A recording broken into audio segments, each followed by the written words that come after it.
What up, motherfuckers? It's your boy, the hater, and we gotta talk about the return of Eva Marie, motherfucks. Eva Marie is coming back to Monday Night Raw. Now, a lot of people obviously are upset at Eva Marie coming back, but to me, this represents a step in the right direction, cucks. All right? An article that I just read on, what's it called? What Culture, I think it was? Bleacher Report. Same shit, you know what I'm saying? On Bleacher Report, said that Eva Marie has something to prove. What does she have to prove, motherfucks? Who are the most interesting divas in recent memory? I'll tell you who. Lana and Eva Marie. And what do they have in common? They're not exceptional wrestlers. Why is that important? Because wrestling isn't about wrestling. How many times do I have to make this damn point? You know what I mean? It's not about wrestling. Eva Marie needs to learn 3 moves. 3 moves and she can still be presented as being awesome. That's all you need. Everyone that is memorable has never been great in the ring. Do you want to know why?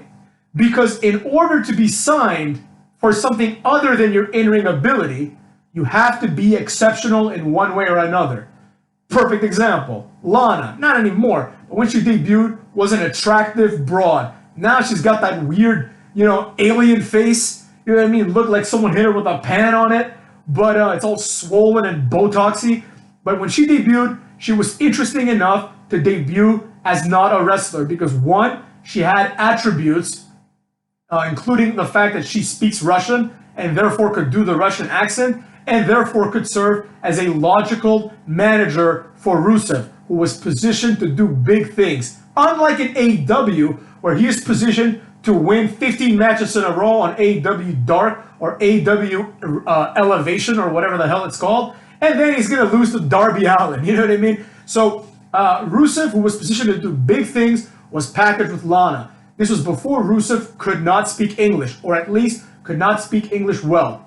By the way, motherfucks, he doesn't get enough credit for the fact that he has pretty much mastered the English language, at least on an operational level. You know what I mean? A lot of people keep saying, oh, it's hard to learn English. Nakamura can't learn because it's hard. And I know it's harder to learn it if you're Japanese because there's fewer cognates and the structure of the language is different than Bulgarian or basically any other European language, probably all European languages. But nonetheless, Rusev could have half-assed it, but he didn't. You have all these Hispanic superstars that speak only Spanish. You have the Japanese superstars that speak only Japanese, and they don't even try, it seems like. Nakamura is actually one of the ones that seems to be trying. But other ones like Hideo Itami, Asuka, these people, they don't learn the language, and then people are like, why do they get pushed? Because they cannot communicate, motherfucks. It's the same reason why in New Japan, white American or black American, any kind of American wrestler should not get pushed,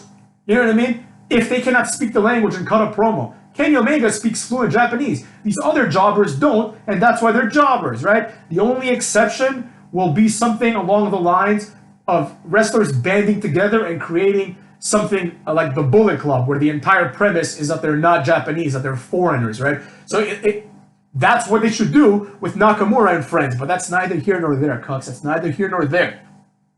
Rusev was primed. He didn't get where he needed to go, but Lana did a great job. Eva Marie stands out. I remember her debut because she slapped Jerry the King Lawler. She had a unique look, and she was attractive as well, right? Now, contrast that with Ruby Riott, who people pretended for 2 weeks was this great independent talent, right? Nobody cares about her anymore. Why? Because there's nothing interesting about her, and quite frankly, her wrestling isn't exceptional either. I would argue that no one's wrestling in WWE is exceptional. The only exception might be someone like Matt Riddle or AJ Styles or Seth Rollins, who really are very, very, very athletic guys and therefore can have good matches. Then we have people like Lashley, who, of course, Lashley's a good wrestler, but that's not why he's in the game, motherfuckers. He's in the game because he's big and strong and has presence, like Batista, right? Batista wasn't this exceptional wrestler. He botched half of his moves. His spine buster looked like shit.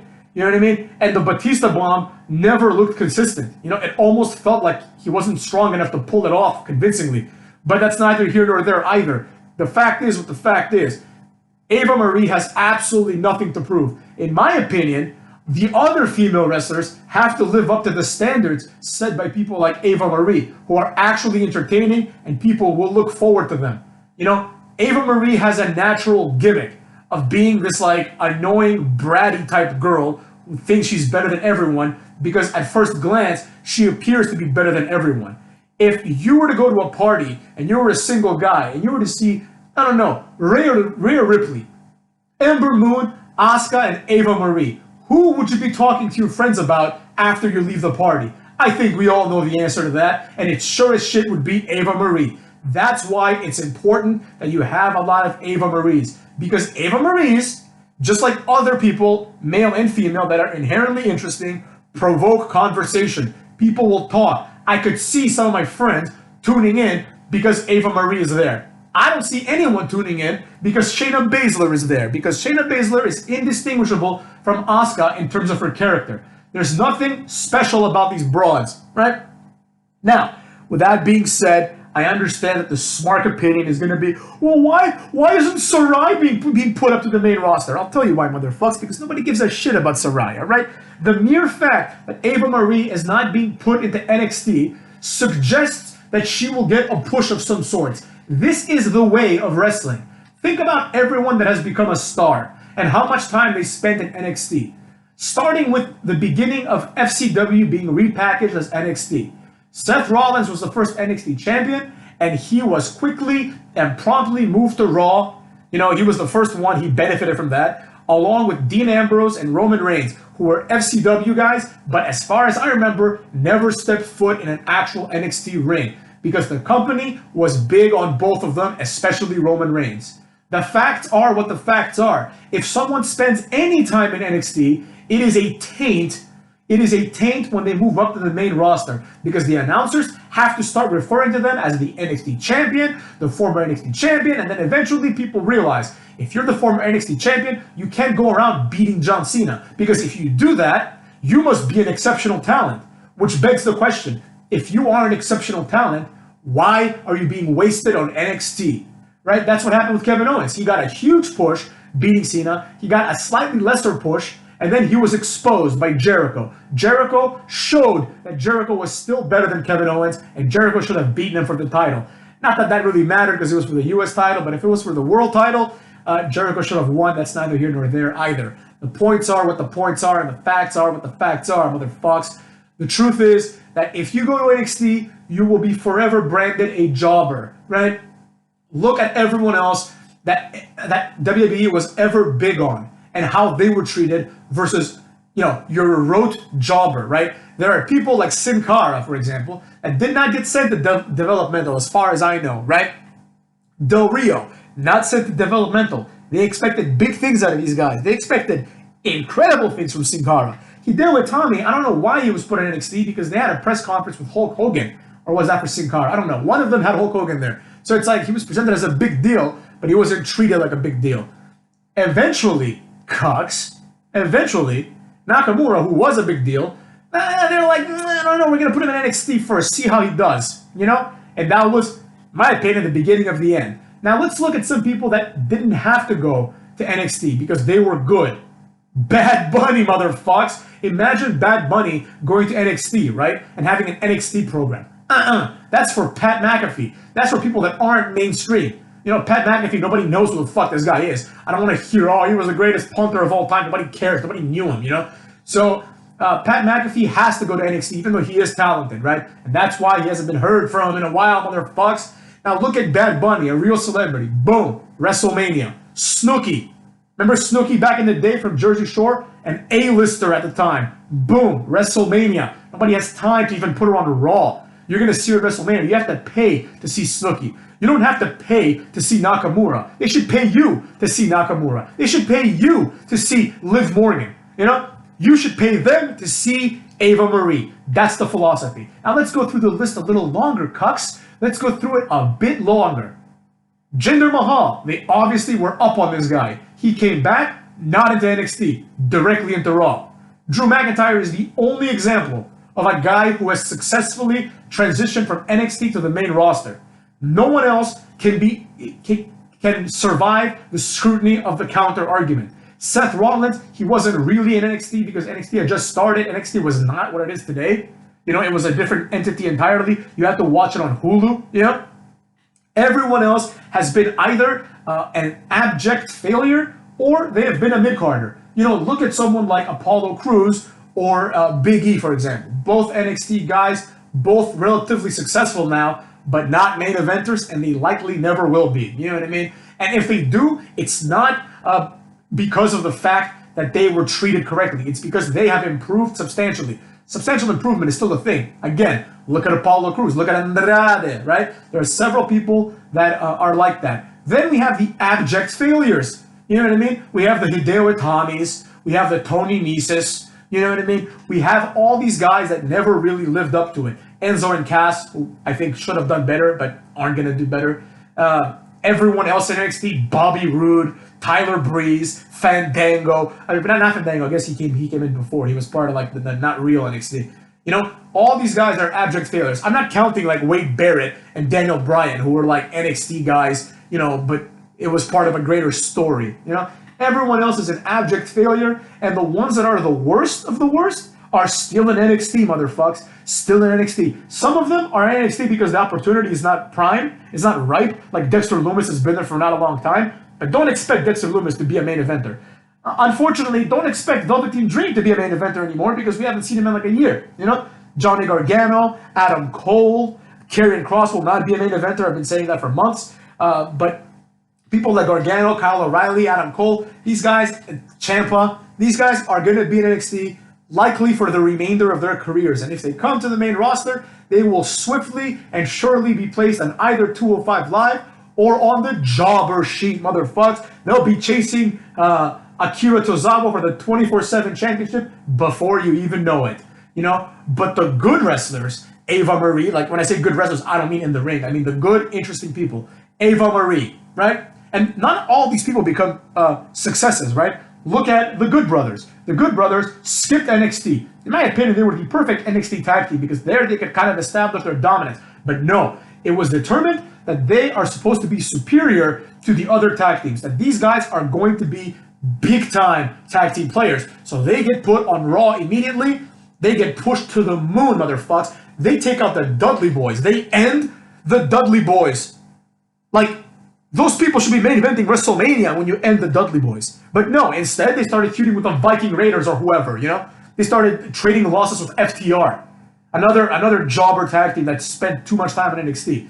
But look at AJ Styles, right? AJ Styles gets put directly, motherfucks, directly onto Monday Night Raw. Why? Or SmackDown, wherever he started. Why? I'll tell you why. Because AJ Styles is too good for NXT. AJ Styles in NXT would be like putting Shawn Michaels in NXT almost, right? And being like, oh, what's Shawn Michaels doing here? Like, he's Shawn Michaels. Like, why is he in NXT, you know? William Regal can go to NXT and have a match there. Mick Foley cannot. Triple H cannot. You understand what I'm saying? Like, there are levels to this shit, right?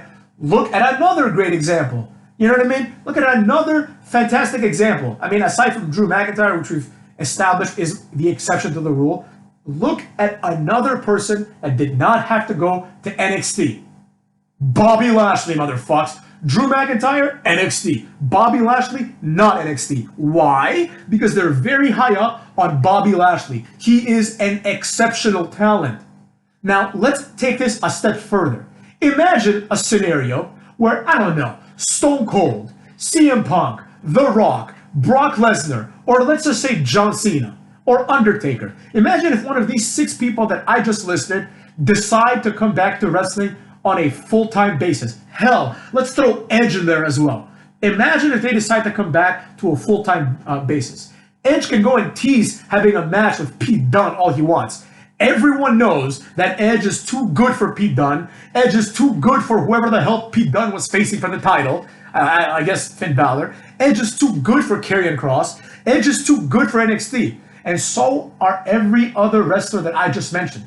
You cannot envision a scenario where The Rock comes back full-time to wrestling and is put into NXT. It breaks the conscience, motherfucks. Same thing with Brock Lesnar. There is no way that Brock Lesnar is going to be burdened with the NXT problem for a variety of reasons. Number one, motherfucks. Number one, he's Brock Lesnar. and he will eat everyone in NXT, including Keith Lee, including Dijakovic, including these jobbers, right? He will kill all of them. He is a different level of a human. He is a different level of an athlete, right? Another one, Cain Velasquez. That one was a mistake. Obviously, he was just there for a match. That shouldn't have even happened. But of course, you debut Cain Velasquez on the main event after Brock Lesnar wins the title. You don't dick around. You know, anybody that has any kind of value does not go into NXT. How easy would it be, for example, to put Rey Mysterio into NXT and have him have match of the night every night for a year or two before you bring him up to the main roster again? That way, you could introduce Dominic into NXT and have them become NXT Tag Team Champions. However, motherfucks, Rey Mysterio is too good. He is so good, in fact, that he even pulls Dominic, who hasn't had a match in his life, and puts him on Raw. Do you understand what I'm getting at here? Do you understand what I'm saying?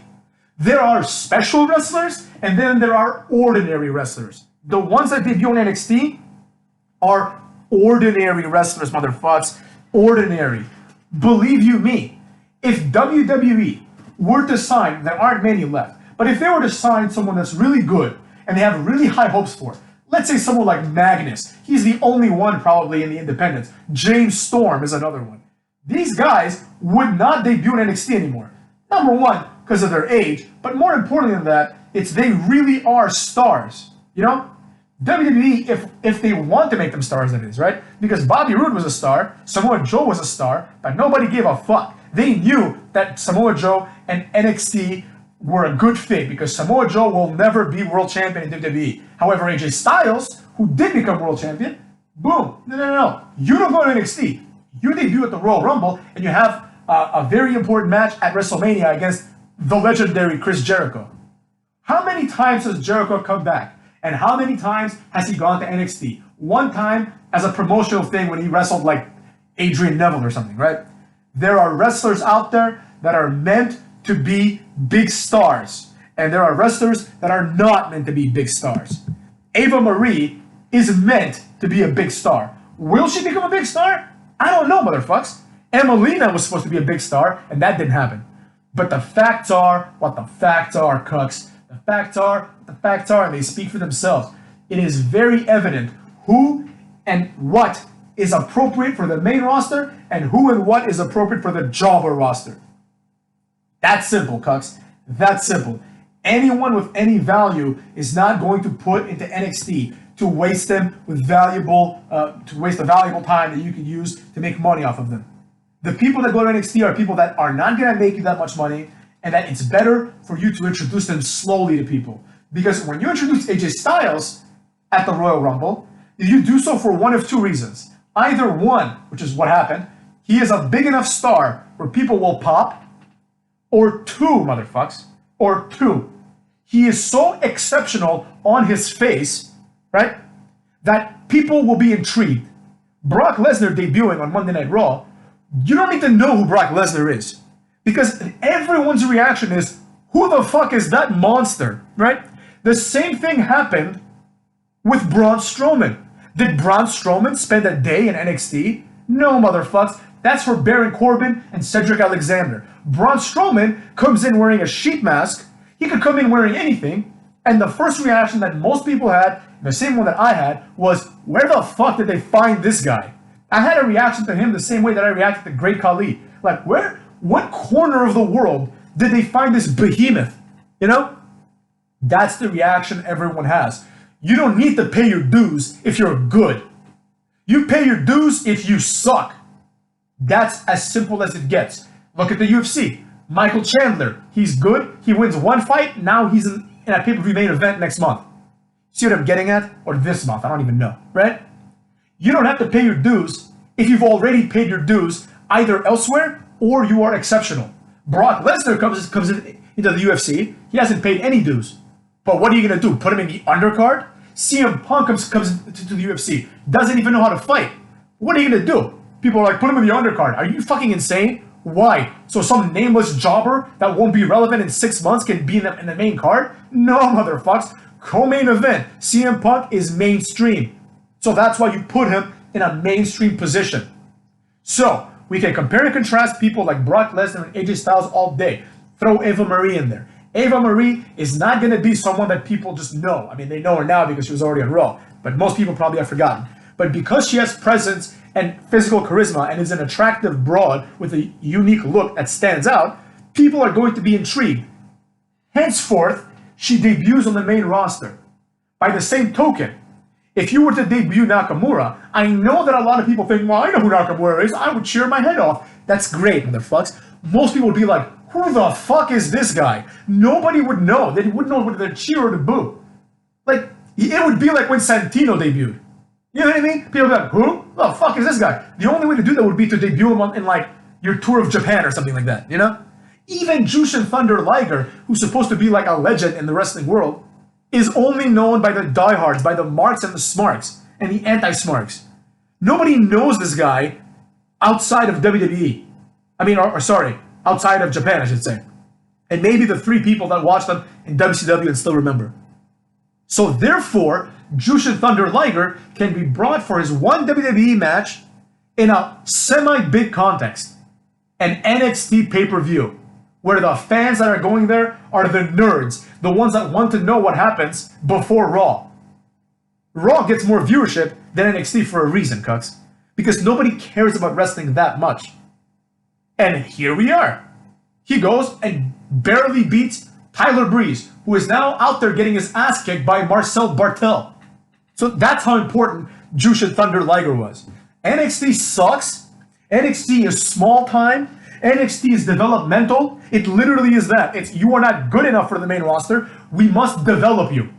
I don't care if Triple H signs Hazakushi Matsumoto, the next big thing from Japan.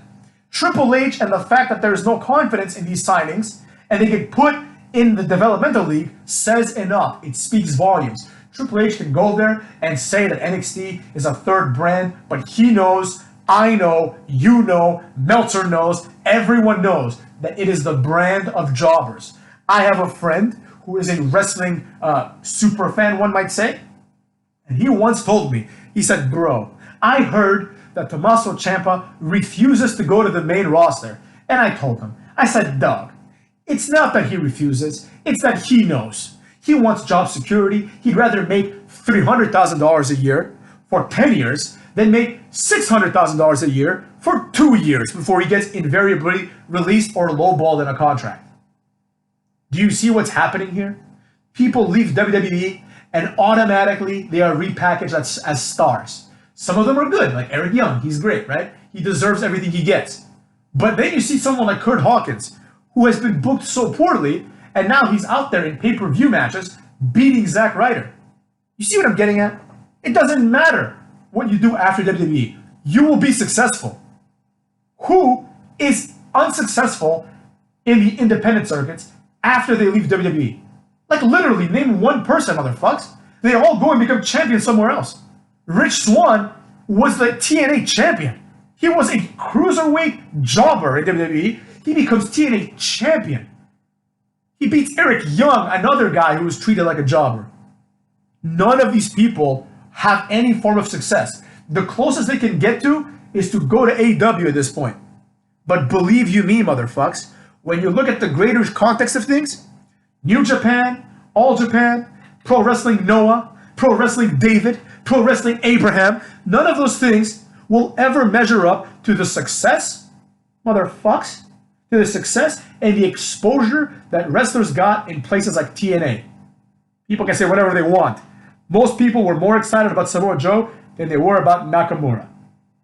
Everyone was more excited about AJ Styles than they were about everyone in NXT combined ever. It is only now that TNA is a jobber fed that people like Karrion Kross cannot go to the main roster. They do not have the same capacity. They do not have the same abilities as an AJ Styles or a Bobby Lashley. Henceforth, you get to go to NXT and you get to wrestle Finn Balor, one of the only people to ever be demoted permanently to NXT after having some main roster success. It just so happens that if he were to stay on the main roster, he would be feuding with Apollo Crews right now and getting his ass kicked by Aziz or whatever the fuck, Babatunde. That's what will be happening. So they realized that let's preserve this guy. He has a lot of weird neckbeard fans, and let's put him in NXT. People like Eva Marie and people that jump the line and don't pay their dues are cut from a different cloth. Eva Marie is doing exactly what CM Punk did in UFC. Exactly what Brock Lesnar did in UFC.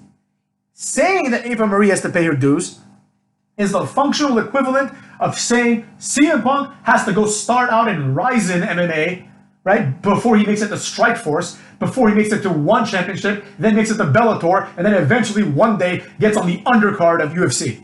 No, motherfucks. And I have a sneaking suspicion that everyone that's saying this about Eva Marie did not say the same thing about CM Punk. They probably said something along the lines of, well, but CM Punk's great. He's such a good draw. He's going to be a star. He's going to win the title. That's probably what they said when they heard about CM Douche going to UFC.